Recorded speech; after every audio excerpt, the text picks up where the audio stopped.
subscribe to my channel. And also press this bell icon.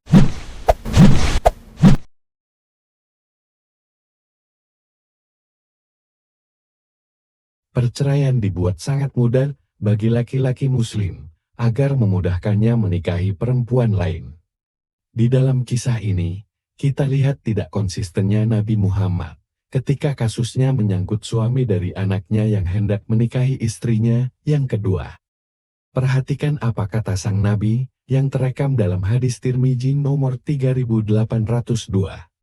Telah menceritakan kepada kami Qutaibah, telah menceritakan kepada kami Al-Laits, dari Ibnu Abu Mulaika, dari Al-Miswar bin Mahramah. Dia berkata, saya mendengar Nabi bersabda, ketika berada di atas mimbar, sesungguhnya Bani Hisham bin Al-Mughirah meminta izin kepadaku, supaya menikahkan putri-putri mereka, untuk Ali bin Abu Thalib, namun aku tidak mengizinkannya.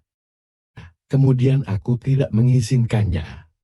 Kemudian aku tidak mengizinkannya, kecuali jika Ibnu Abu Thalib atau Ali mau menceraikan puteriku, dan menikahi puteri-puteri mereka, karena sesungguhnya puteriku adalah bagian dariku. Aku akan senang dengan sesuatu yang ia senangi, dan aku akan merasakan sakit dengan derita yang ia rasakan. Abu Isa berkata, hadits ini adalah hadits Hasan Sahih, dan telah diriwayatkan pula oleh Amr bin Dinar, dari Ibnu Abu Mulaika, dari Al-Miswar bin Mahramah seperti ini. Apa yang dapat kita simpulkan? Mari kita simak. Hanya karena wanita itu adalah puterinya, maka Nabi tidak mengizinkan seseorang menjalankan haknya di dalam syariah Islam, untuk menambah istri. Nabi tidak mengizinkan Ibnu Abu Thalib atau Ali untuk menambah istri, kecuali ia menceraikan dulu puterinya. Nabi tak mau anaknya dipoligami, sementara Muhammad boleh mempoligami anak orang lain. Alasan Nabi tidak mengizinkan Ali menambah istri adalah, seperti tercatat di hadis, karena sesungguhnya puteriku adalah bagian dariku. Aku akan senang dengan sesuatu yang ia senangi, dan aku akan merasakan sakit dengan derita yang ia rasakan. Artinya, Nabi mengakui bahwa mengizinkan seseorang untuk menambah istri akan menyakiti perasaan istri yang pertama, dan Nabi tidak pernah berkeberatan dengan hal itu, dan bahkan melakukannya sesuka hatinya. Tetapi ketika sampai kepada suami dari puterinya yang ingin menambah istri, Nabi Muhammad keberatan, bahkan sampai mengucapkannya 3 kali di depan orang banyak untuk mengungkapkan ketidaksetujuannya.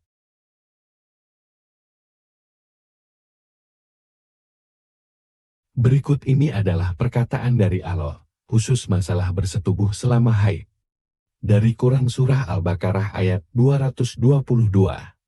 Dan mereka menanyakan kepadamu Muhammad, tentang haid, katakanlah, itu adalah sesuatu yang kotor. Karena itu jauhilah istri, pada waktu haid, dan jangan kamu dekati mereka, sebelum mereka suci. Apabila mereka telah suci, campurilah mereka sesuai dengan ketentuan, yang diperintahkan Allah kepadamu, sungguh Allah menyukai orang yang taubat, dan menyukai orang yang menyucikan diri. Bunyi ayat ini, sepertinya baik, tetapi Muhammad adalah Nabi yang tidak konsisten dalam hal ini. Jika Nabi meminta para kaum muslim, untuk tidak menghampiri istrinya, selama mereka haid, mengajarkan bahwa haid itu kotor, tapi ia sendiri melakukan apa yang dilarangnya, atau yang dilarang oleh Allahnya sendiri. Mari kita baca, apa kata hadis berikut ini. Sunan Abu Daud nomor 233.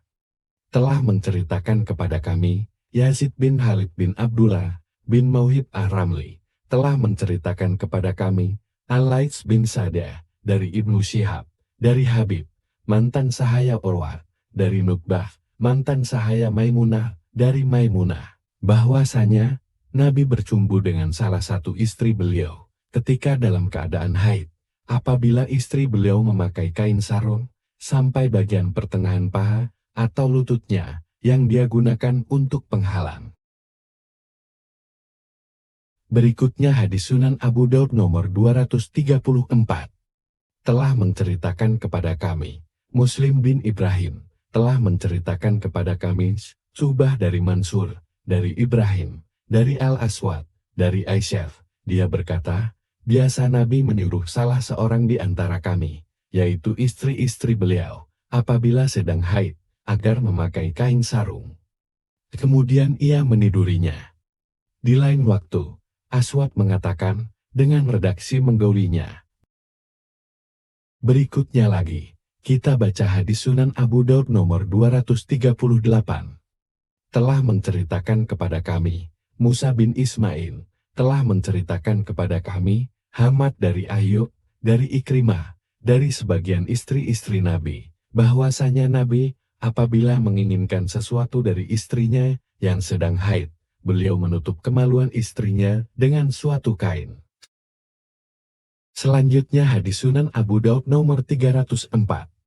Telah menceritakan kepada kami, Muhammad bin Katsir al-Abdi, telah mengabarkan kepada kami, Ibrahim bin Nafi, dia berkata, saya mendengar, Al-Hasan bin Muslim, menyebutkan dari Mujahid, dia berkata, Aisyah berkata, tiadalah seseorang di antara kami, para istri Nabi, kecuali hanya mempunyai satu helai kain, yang dipakai waktu haid.